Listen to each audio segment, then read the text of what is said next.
नमस्कार दोस्तों, मुद्दे की बात में आपका स्वागत है।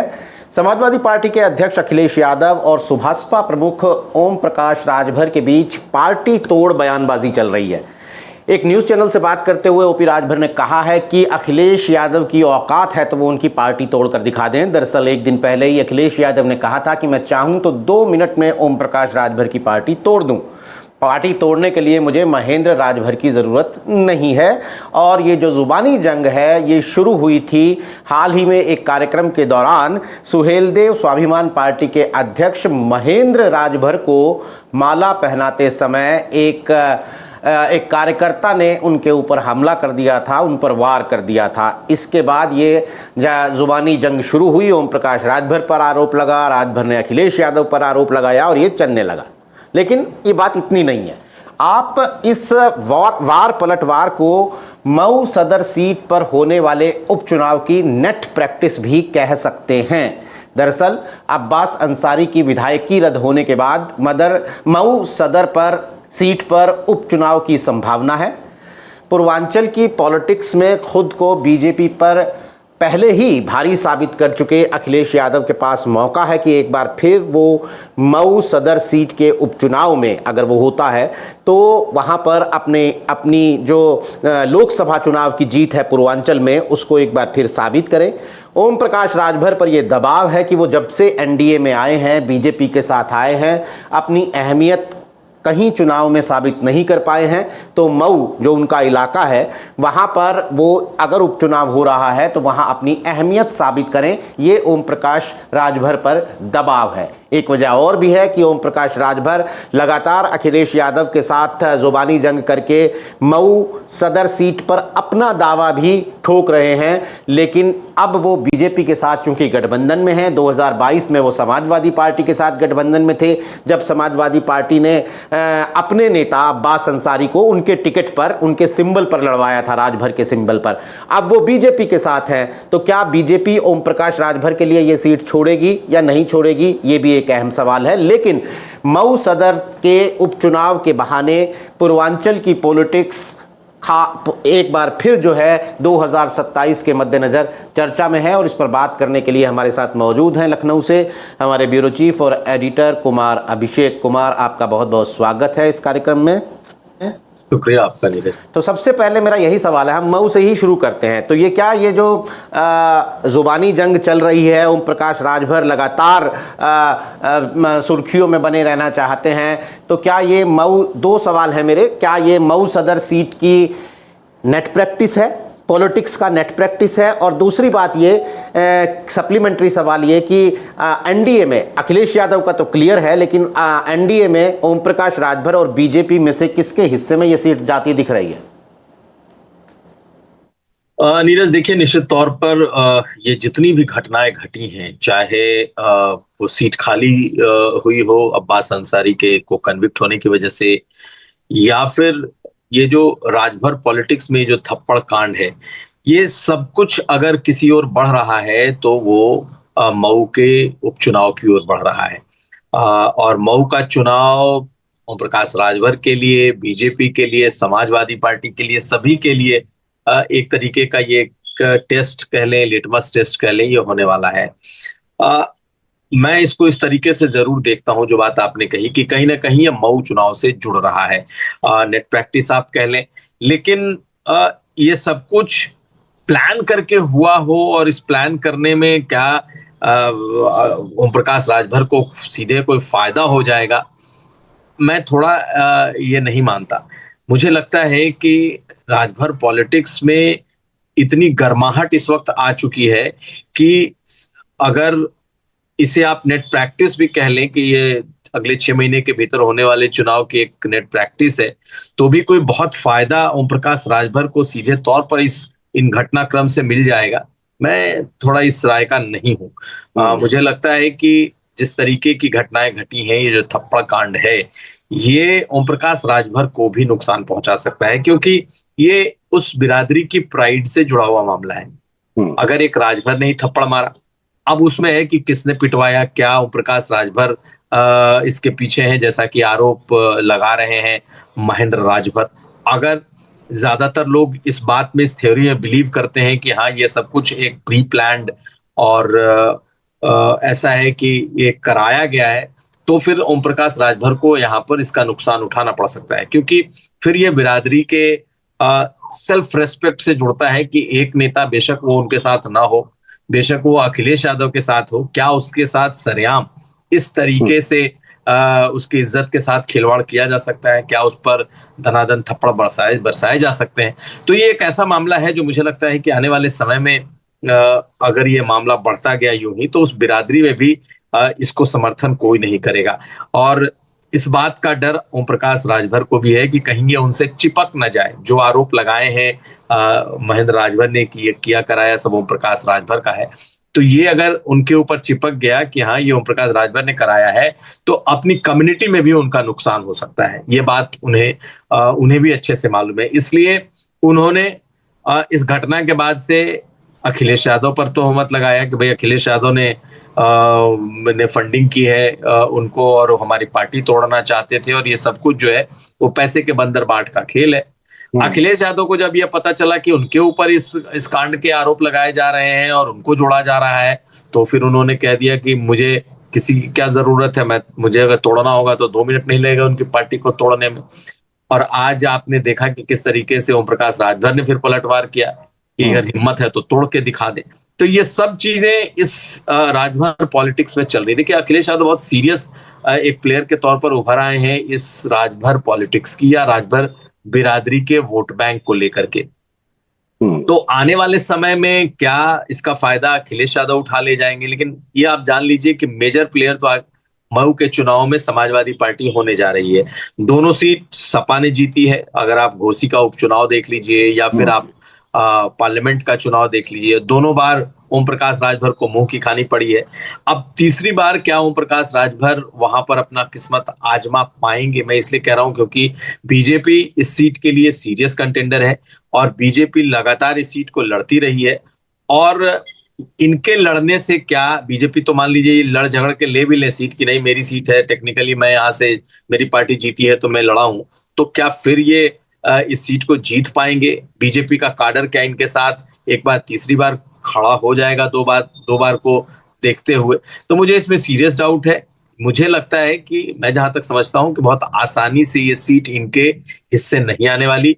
बीजेपी इस सीट को लेकर अपने माहौल जरूर तैयार करेगी, और चूंकि वो मुख्तार अंसारी की सीट मानी जाती रही है, तो अगर आप देखें तो परंपरागत तौर पर बीजेपी वहां लड़ती हुई दिखना भी चाहती है। एक जिस तरीके से अंसारी परिवार के मुकाबले में खुद को भी सामने रखना चाहती है। तो मेरा मानना है कि ये सीट बहुत आसानी से ओम प्रकाश राजभर को नहीं मिलेगी। ओम प्रकाश राजभर को वहां भी जद्दोजहद करनी पड़ेगी। अगर उसके बाद भी अगर वो ले पाए तो उसको जीत पाएंगे कि नहीं, इसमें भी बहुत बड़ा सवाल है, क्योंकि दो बार 2 चुनाव हार चुके हैं, उनका बेटा भी चुनाव हार चुका है।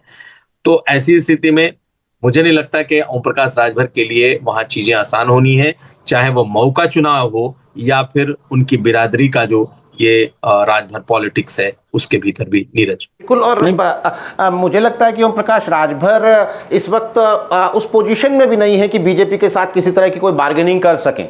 बीजेपी ने अपनी मर्जी से दे दी तो दे दी सीट, वरना कहां ओम प्रकाश राजभर ने ऐसा कुछ किया है कि कोई उनकी बार्गेनिंग पावर हो। आपको क्या लगता है? ठीक बात है, उनके पास कोई बार्गेनिंग पावर नहीं है। उनका सिर्फ एक ही आधार है कि ये सीट टेक्निकली, या ये सीट हमारी जीती हुई सीट है और वो हमारा इलाका है। मऊ को वो अपना इलाका मानते हैं, वहां राजभरों की संख्या भी है। तो कुछ 2-3 पॉइंट है जिसके आधार पर वो ये सीट मांगेंगे। लेकिन वही मैं कह रहा हूं कि उनको इस बार आसानी से वो सीट बीजेपी के से मिलने नहीं वाली है। ये तो बिल्कुल तय है, क्योंकि 2 बार वो लड़ चुके हैं यहाँ पर चुनाव और दोनों बार हार चुके हैं। और अपने वोट शेयर के अलावा वो जिस बीजेपी वोट बैंक के भरोसे चुनाव लड़ते हैं, बार बार ओम प्रकाश राजभर के चुनाव में उतरने से वो वोट बैंक जो है वो बड़ी आसानी से समाजवादी पार्टी को शिफ्ट हो जाता है। आप देखें, चाहे राजीव राय का चुनाव रहा हो या इससे पहले घोसी का उपचुनाव रहा हो, वो मूलतः भाजपा का वोटर है जिसने सपा को भी वोट कर दिया, वहां आज बड़ी तादाद में वोट कर दिया। बल्कि दारा सिंह चौहान और ओम प्रकाश राजभर दोनों एक तरफ थे। वोट राजभर वोट, और वो भी बीजेपी का कैंडिडेट इसके बावजूद।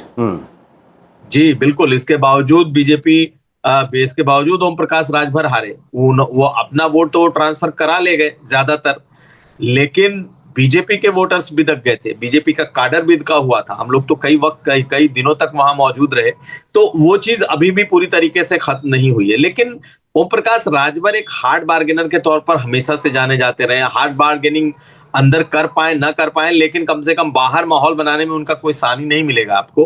वो आखिरी दिन तक वो ये माहौल बनाते ही रहेंगे कि वही इस चुनाव को लड़ेंगे और वही लड़ सकते हैं, ये उनकी ही सीट है, ये परंपरागत सीट है और उनके अलावा यहाँ कोई जीत नहीं सकता। तो ऐसी बातें वो लगातार करते रहेंगे। लेकिन इस बार उनके लिए बाहर माहौल बनाना एक बात होगा और जाकर के एक्चुअल में मऊ विधानसभा का उपचुनाव का टिकट लेकर के आना, ये दूसरी बात होगी। मुझे नहीं लगता कि बीजेपी बहुत आसानी से इस बार यहाँ का टिकट उन्हें देगी। बेशक बीजेपी हार जाए जीत जाए कुछ भी हो, लेकिन वो ओम प्रकाश राजभर, क्योंकि सही में ओम प्रकाश राजभर ने अपने इलाके में अभी तक कुछ भी वैल्यू ऐड नहीं किया है। उनकी वजह से, हालांकि उनके लोगों का मानना है कि बीजेपी के लोगों ने वोट नहीं किया, उनके लोगों का मानना है कि बीजेपी का जो वोटर है वो घोसी के उपचुनाव में भी उसने धोखा दिया और उसने उनको वोट नहीं किया, अपने गठबंधन को बीजेपी के वोटरों ने वोट नहीं किया। लेकिन ये बात तो बिल्कुल फैक्ट है कि जिस तरीके का बड़बोलापन उनका रहा है, उसने बीजेपी के लोगों को और खासकर उसके काडर, उसके लोगों को नाराज पहले कर रखा है। तो 2 बार बीजेपी के लोग एक तरीके से मैं ये कहूं कि उनको हरा भी चुके हैं, तो इसमें कोई अतिशयोक्ति नहीं है। लेकिन क्या तीसरी बार बीजेपी उनको टिकट देगी? मुझे नहीं लगता कि बहुत आसान होगा उनको तीसरी बार टिकट देना। लेकिन आप देखेंगे कि आखिरी दिन तक वो इस बात को जरूर कहते रहेंगे कि टिकट उन्हीं को मिलेगा, वही लड़ेंगे, ये उनकी सीट है और चुनाव भी पर दावा भी उन्हीं का है और जीतेंगे भी। यही तो लगातार ये बातें कहेंगे। लेकिन इस बार मुझे लगता है बहुत असेसमेंट के बाद ही वहां का जो उपचुनाव का टिकट है वो बटेगा। और अगर हम बात करें अखिलेश यादव की, तो जिस तरह से वो पिछले हफ्ते अब्बास अंसारी के साथ खुलकर आए, प्रेस कॉन्फ्रेंस में बाकायदा उन्होंने अब्बास अंसारी के पक्ष में अपनी बातें रखी और बीजेपी को लताड़ा इस बात के लिए कि वो पुलिस तंत्र का गैर इस्तेमाल करके विधायकियां रद्द करवा रही हैं, तो आपको लगता है कि ये स्पष्ट कर दिया अखिलेश यादव ने कि अंसारी परिवार से ही उम्मीदवार होगा? देखिए, अखिलेश यादव की जो एक हिचक थी इस अंसारी परिवार को लेकर, वो अब खत्म हो चुकी। मुख्तार अंसारी जो सबसे बड़े कह लीजिए कि रोड़ा भी थे उस हिचक के लिए, अब मुख्तार अंसारी इस दुनिया में नहीं। और अंसारी परिवार के लोग, अब जितने भी लोग हैं, आप देखेंगे कि ज्यादातर लोग पॉलिटिकल हैं। चाहे आप अफजाल अंसारी को ले लीजिए या फिर उनके बेटे को ही ले लीजिए, कोई ऐसा बहुत गंभीर किस्म के क्रिमिनल केसेस नहीं है इनके ऊपर कि कहीं दंगे में कोई रोल हो, कोई नरसंहार में रोल हो, किसी को सीधे जाकर के गोली मरवाई हो, रंगदारी, इस तरह के मामलों वाले लोग अभी अंसारी परिवार में सीधे सीधे जो दिखाई दे रहे हैं वो नहीं है। चाहे वो अफजाल अंसारी हो, उनकी बेटियां हो या मुख्तार अंसारी के बेटे हों। मुख्तार अंसारी ने अपने बेटों को कुछ हद तक संभाल कर रखा था कि भाई ये क्राइम की दुनिया से थोड़े दूर रहे, लेकिन पिता का असर पड़ता है, वो दिखाई भी दिया। कम से कम उन लोगों के बातचीत में या उनके जो भाषण है उसमें दिखाई दिए थे। लेकिन अब अखिलेश यादव को इस अंसारी परिवार के साथ अलाइन होने में या फिर उनके साथ खड़े होने में अखिलेश यादव को कोई प्रॉब्लम नहीं है। लेकिन ये प्रॉब्लम 2022 में थी और शायद इसी प्रॉब्लम की वजह से उन्होंने चाहते हुए, परिवार को टिकट चाहते हुए भी उन्होंने लड़वाया था ओम प्रकाश राजभर की पार्टी से कि भाई वो हरे लगे ना फिटकिरी रंगाए चोखा, मतलब उनकी पार्टी से भी न लड़े और उनके लोग लड़ भी जाएं और वो उनको जो करना था कर भी दे। उसका असर भी हुआ, वो जीत भी गए। लेकिन अब चूंकि ये सीट खाली हो चुकी है, उनको सजा हो चुकी है, 2 साल की सजा हो चुकी है, तो मुझे नहीं लगता कि अखिलेश यादव को किसी तरह की अब अंसारी परिवार को लेकर कोई रिजर्वेशन उनके मन में है, कोई हिचक है, और खुलकर अब वो उस परिवार के साथ खड़े हो सकते हैं। और उन्होंने दिखा भी दिया, जिस दिन रिजल्ट आया उन्होंने साफ साफ कह दिया कि भाई ये तो पुलिस तंत्र का गलत इस्तेमाल है और अब इस परिवार को फंसाने की कोशिश हो रही है। ऐसा मामला नहीं था कि इनको जबरदस्ती सजा कराई जाए। तो ये दिखाई दिया है और अब मुझे लगता है कि बहुत सीरियस कंटेंडर के तौर पर अखिलेश यादव सिर्फ मऊ नहीं, पूर्वांचल में बहुत सीरियस तरीके से अब चुनाव लड़ेंगे। कोई कभी ये अंसारी परिवार कभी बसपा के साथ हुआ करता था, यहाँ तक कि खुद की पार्टी बना करके भी लड़ता और जीतता रहता था, और कभी सपा के साथ होता था। तो अब बाकी दो चीजें खत्म हो गई कि अंसारी परिवार का कोई अपनी पॉलिटिकल एंटिटी हो, वो खत्म हो चुकी है। बसपा के साथ जाने का कोई सवाल नहीं है। जब अफजाल अंसारी ने बसपा छोड़कर जब वो सपा के साथ आ गए, पूरा परिवार इस वक्त सपा के साथ है। अखिलेश यादव पूरी तरीके से अंसारी परिवार के साथ खड़े हैं। यहाँ तक कि जब उनकी मौत हुई थी, उसके बाद अखिलेश यादव बकायदा अंसारी परिवार के घर भी गए थे सांत्वना देने, श्रद्धांजलि देने। तो अब वो जो एक चल रहा था उनके दिमाग पे कि भाई किसी तरीके से दूरी बना के रखनी है, वो चीजें खत्म हो गई हैं। तो अब वो बहुत सीरियस कंटेंडर के तौर पर हैं, और अब जो लड़ाई लड़नी है बीजेपी और सुभाषपा के बीच की जो लड़ाई है कि कौन यहाँ पर उस पार्टी से लड़ेगा, कौन वहां का इस पॉलिटिक्स का मुख्य हकदार होगा, ये लड़ाई अहम है। इसमें बीजेपी और ओम प्रकाश राजभर की लड़ाई में अगर किसी एक को सामने किया जाता है तो लड़ाई दिलचस्प होगी। ओम प्रकाश राजभर अगर लड़ते हैं तो मुझे लगता है कि बहुत आसान उनके लिए नहीं होगा। नीरज, हम अपने दर्शकों को ये भी साफ कर दें कि दरअसल जो विधायकी अब्बास अंसारी की रद्द हुई है और उसके बाद जो ये उपचुनाव की वहाँ पर संभावना बनी है, उसमें एक कानूनी पेंच ये है कि अब्बास अंसारी जो है वो ऊपरी अदालत में चले गए हैं और 21 जून को वहाँ पर सुनवाई भी होनी है। लेकिन फिलहाल उपचुनाव अगर वहाँ पर कोर्ट उनके पक्ष में फैसला देती है, उनकी सजा पर रोक लगा देती है, तो विधायकी बच सकती है। लेकिन फिलहाल ना तो पॉलिटिकल पार्टियां और ना ही वहाँ के लोग ये मानकर चल रहे हैं कि ऐसा कुछ होगा, और उपचुनाव की तैयारी जो है वो हर स्तर पर वहां पर चल रही है। आपने पूर्वांचल की चूंकि बात की, अब थोड़ा सा इस दायरे को बढ़ाते हैं। पिछले दिनों हमने देखा कि महाराजा सुहेलदेव की एक प्रतिमा का अनावरण करने गए योगी आदित्यनाथ। वो एक विवाद इस बात को लेकर वहाँ पर लोगों में नाराज़गी दिखी कि राजभर सुहेलदेव के आगे राजभर क्यों नहीं बोला, क्यों नहीं लिखा, वो एक अलग बात है। पहला सवाल मेरा ये है कि जिस तरीके से इसे सुहेलदेव वर्सेस गाजी, सालार गाजी, बार बार जब उन्होंने इसको वो किया, हाल में ही जो गाजी की मज़ार पर जो मेला लगता था, प्रशासन ने इस साल उसकी अनुमति नहीं दी जो सालों से लगता था, और ये यहाँ पर सुहेलदेव की प्रतिमा का अनावरण करके एक विजय दिवस मनाया जा रहा है। तो क्या योगी पूर्वांचल की इस राजनीति को, जिसे हम बहुत ज़्यादा जातियों में बटा हुआ देखते हैं, जहां पर अखिलेश यादव अपने पीडीए की धार 2024 में दिखा चुके हैं, तो वहां पर वो इसे सुहेलदेव वर्सेस गाजी के ज़रिए हिंदू वर्सेस मुस्लिम का रंग देना चाहते हैं? क्या ये बीजेपी की योजना आपको लगती है? देखिए, अगर आप इस पूरे कार्यक्रम को देखेंगे तो इसमें एक चीज तो बड़ा साफ है, और ओम प्रकाश राजभर के भी हाल के बयानों को देखेंगे तो गाजी सालार मसूद आक्रांता था। गाजी सालार मसूद ने 1000 साल पहले आक्रमण किया था। गाजी सालार मसूद को राजा सुहेलदेव ने रोका था, उसकी बढ़ती हुई सेना को रोका था। इस पूरे इलाके का जो धर्मांतरण है या इस्लामीकरण है, इसको रोका था। ये तमाम बातें अब खुलकर मुख्यमंत्री योगी आदित्यनाथ के अलावा उसी अंदाज में ओम प्रकाश राजभर भी कहते हैं, गाजी नहीं वो पाजी था, इस तरह की बातें वो कर रहे हैं। हिंदू और मुसलमान, ये मामला पूरी तरीके से, चूंकि गाजी को मानने वाले भी बड़ी तादाद में हैं, जो जायरीन हैं, जो उनके मजार पर आते हैं, उसमें बड़ी संख्या हिंदुओं की भी है। लेकिन ये एक परंपरा रही है जो कि सैकड़ों सालों से चली आ रही है। लेकिन अब उसके इतिहास को सामने लाया जा रहा है, और अब ये माना जाता है कि राजा सुहेलदेव ने उस पूरे इलाके में उस गाजी के प्रसार को रोका था, और उसी को और उसको जब रोका गया तो उसकी वजह से उस इलाके में जो धर्मांतरण है या इस्लामाइजेशन है वो रुका। और इस बात की खुलकर के बात करते हैं। मुख्यमंत्री योगी आदित्यनाथ ने तो कह दिया था कि जो आक्रांताओं का अब महिमा मंडन कोई नहीं कर सकता, और इसी वजह से चूंकि ये आक्रांता थे इसलिए अब इनके नाम का कोई इस्तेमाल नहीं होगा, किसी नाम का मेला, कोई उत्सव कुछ नहीं होगा। और सिर्फ उनके ही नाम का नहीं, गाजी के सालार मसूद के नाम का ही नहीं, गाजी के सालार मसूद के नाम से मिलते जुलते जितने मेले थे या उनके जितने सगे संबंधियों के नाम पर जितने मजार और इस तरह के धार्मिक उत्सव होते थे, सबको सरकार ने रोक दिया। तो खैर ये बात एक हुई।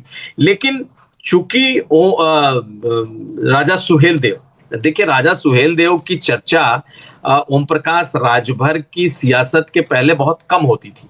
ओम प्रकाश राजभर ने जब अपनी सियासत खुल करके शुरू की और एक मुख्य धारा में सियासत में लेकर के आए और अपनी पार्टी का नाम उन्होंने सुहेलदेव रखा, तो उनकी पहचान राजा सुहेलदेव से लेकर के राजा सुहेलदेव को राजभर बताने तक उनकी बड़ी मशक्कत रही है, बहुत मेहनत उन्होंने की है।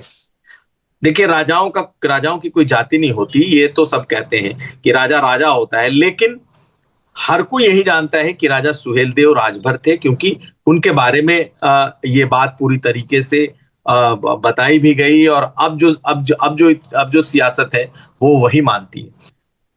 ये जरूर है कि उनके नाम के आगे राजभर नहीं लिखा गया उनकी मूर्ति पर, और कई लोग इससे नाराज भी थे, मैं भी वहां पर मौजूद था। अब उनका कहना था कि भाई राजा सुहेलदेव राजभर क्यों नहीं लिखा गया। तो राजा सुहेलदेव राजभर के तौर पर ही उनकी बड़ी पहचान है। उनकी पहचान राजा सुहेलदेव ठाकुर राजा के तौर पर पहचान नहीं है। उनकी पहचान ओम प्रकाश राजभर की सियासत के बाद बहुत व्यापक, बहुत बड़ी हुई है, और उनकी पार्टी का नाम भी सुहेलदेव के नाम से है। तो अब कोई माने ना माने, कोई लगाए ना लगाए, इससे फर्क नहीं पड़ता। एक सियासत ये कहना कि भाई वहां पर राजभर क्यों नहीं लिखा गया, तो राजभर मुझे नहीं लगता कि उनके आगे के नाम के आगे कोई राजभर कभी लिखा जाता है। मिहिर भोज, जिस तरीके से मिहिर भोज का मामला था और जिस तरीके से वहां हुआ, कुछ उसको बनाने की कोशिश की गई, लेकिन लोगों को संदेह नहीं है कि ये राजा सुहेलदेव उस बिरादरी से थे, और ये अब खुल करके सामने। अब बाकी तो इतिहास का लेखन है कि इतिहास के रिसर्च में क्या आता है। मुख्यमंत्री योगी आदित्यनाथ भी जब मंच पर थे तो उन्होंने राजा सुहेलदेव के साथ साथ कई ऐसे ऐसी बिरादरियों के जो पुराने क्षत्रप या राजा रहे हैं उनके नाम लिए। उन्होंने महाराजा बिजली पासी का नाम लिया। उन्होंने कहा कि लखनऊ में महाराजा बिजली पासी के नाम की एक बड़ी प्रतिमा लगाई जाएगी। तो कहने वाले तो महाराजा बिजली पासी को भी क्षत्रिय बताते हैं, लेकिन आप देखें तो एक इन जातियों में, जो कि ओबीसी जातियां हैं, जो अति पिछड़ी जातियां हैं, जो दलित बिरादरियां हैं, इनके भीतर एक इतिहास को लेकर के, एक अपने जो इनके ईस्ट कह लें या इनके जो जिनको ये मानते हैं, उनको लेकर के एक गजब का क्रेज हुआ है, आ चुका है इस समाज में, अपने अपने ईस्ट को सामने रखने का, उनके इतिहास को दोबारा लिखने का। और नेचुरल है कि इतिहास में बहुत सारे ऐसे नाम हैं जिनको कि भुला दिया गया, जिनको मिटा दिया गया, और अब ये जातियां जब जागरूक हुई हैं, उन्होंने इतिहास ढूंढा है, तो अब उनको लगता है कि नहीं, हमारे आराध्य ये थे, हमारे ईस्ट, हमारे जो युग पुरुष हमारे रहे हैं, बिरादरियों के वो रहे हैं। तो निश्चित तौर पर ये चीजें आएंगी, और उस मंच से कुछ हल्की फुल्की बातें की गई कि भाई किसी राजा का कोई नहीं, मैं वो मंच तो बस एक ट्रिगरिंग पॉइंट था। मेरा सवाल थोड़ा लार्जर पर्सपेक्टिव में है। मैं अपने दर्शकों को एक छोटा सा आंकड़ा देता हूं, मुझे करेक्ट कीजिएगा अगर मैं गलत हूं। तो 2014 से अगर हम ये मानते हैं कि बीजेपी का तूफानी उभार उत्तर प्रदेश में हुआ, तो 2014 के लोकसभा चुनाव में पूर्वांचल की आजमगढ़, वाराणसी और मिर्जापुर, इन 3 मंडलों में 12 सीट आती हैं। 10 सीट 2014 में बीजेपी ने जीती। 2019 में वो 10 में से 5 हो गई, और 2024 में से वो 12 में से 5 हो गई, और 2024 में वो 12 में से सिर्फ 2 रह गई। 1 सीट अनुप्रिया पटेल ने जीती, और बाकी बची हुई 9 सीट जो है वो इंडिया गठबंधन ने जीती। उसमें भी सुल्तानपुर, प्रतापगढ़, मछली शहर, बलिया, बस्ती, संत कबीर नगर, चंदौली, ये सारी सीटें जो हैं सपा ने जीती, जो बीजेपी ने जीती थी 2014 में। तो कुल मिलाकर इसे अखिलेश यादव ने जनता को सलाम कहा, लेकिन असल में ये पॉलिटिकल एनालिसिस ये था कि अखिलेश यादव का और इंडिया गठबंधन का, राहुल गांधी का जो पीडीए है, उसने उत्तर प्रदेश की जातियों में उलझी हुई राजनीति में अपना जबरदस्त असर दिखाया है। उसके बाद पीडीए की अपनी उस रणनीति को, उस धार को लगातार अखिलेश यादव तेज ही कर रहे हैं। तो 2027 के लिए पूर्वांचल में बीजेपी, अखिलेश की इस ताकत को तोड़ने के लिए बीजेपी की पॉलिसी, बीजेपी की रणनीति आपको क्या लगती है? क्या बीजेपी भी इसे ओबीसी, ईबीसी, छोटी सोशल इंजीनियरिंग के जरिए तोड़ेगी, या बीजेपी फिर इसे हिंदू मुस्लिम की राजनीति के जरिए तोड़ेगी, अगर तोड़ पाएगी तो? नहीं, देखिए दोनों फ्रंट पर मुझे दिखाई दे रहा है। देखिए बीजेपी कितना तोड़ पाएगी, क्या जिस तरीके से जातियां संगठित हुई हैं, जिस तरीके से पीडीए को लेकर के अखिलेश आगे बढ़े हैं, क्या उसमें बीजेपी उसको रिवर्स कर पाएगी, ये तो बड़ा मुश्किल है। लेकिन दोनों स्थितियां इस वक्त है। देखिए अब जो ओबीसी बिरादरियां या फिर उनके जो दल हैं, बीजेपी ने दोबारा से उनको विनोवर करने की कोशिश की और बहुत सारे लोग वापस उनके पास आए हैं। लेकिन सिर्फ नेताओं के आने से कुछ नहीं होगा। बीजेपी को लगता है कि दोबारा से अगर सोशल इंजीनियरिंग प्रॉपर नहीं हुआ और अखिलेश का पीडीए चल गया तो उनके लिए भारी मुसीबत हो जाएगी। ऐसे में ऐसी बिरादरियां जो कि इस वक्त ओबीसी अति पिछड़ी जातियां हैं और जिनके जो नायक रहे हैं, इतिहास में जो नायक रहे हैं, उनको अगर उनकी जातियों के नायकत्व के साथ साथ उनको हिंदुत्व से जोड़ा जाए तो बीजेपी को लगता है कि शायद वो कुछ उसमें उनको सियासी फायदा हो सकता है। तो एक तरफ हिंदू मुस्लिम की बात अलग है, लेकिन ओम प्रकाश राजभर को अगर राजभर नायक बनाया गया के तौर पर पेश किया जा रहा है, बिजली महाराज बिजली पासी को पासी नेता के तौर पर या उनके को अगर बढ़ाया जा रहा है और उसमें हिंदुत्व का पुट दिया जा रहा है कि ये सब लोग ऐसे नायक थे जिन्होंने आक्रांताओं के खिलाफ लड़ाई लड़ी, तो बड़ी आसानी से वो हिंदू बनाम मुस्लिम करने में आसानी हो सकती है। तो मुझे लगता है कि बीजेपी दोनों फ्रंट पे काम कर रही है। एक तो इन बिरादरियों के नायकों के साथ जोड़ते हुए उनको बड़ा से बड़ा सम्मान और बड़े से बड़ी उनकी प्रतिमा लगाएं, उनको अपने से जोड़ें।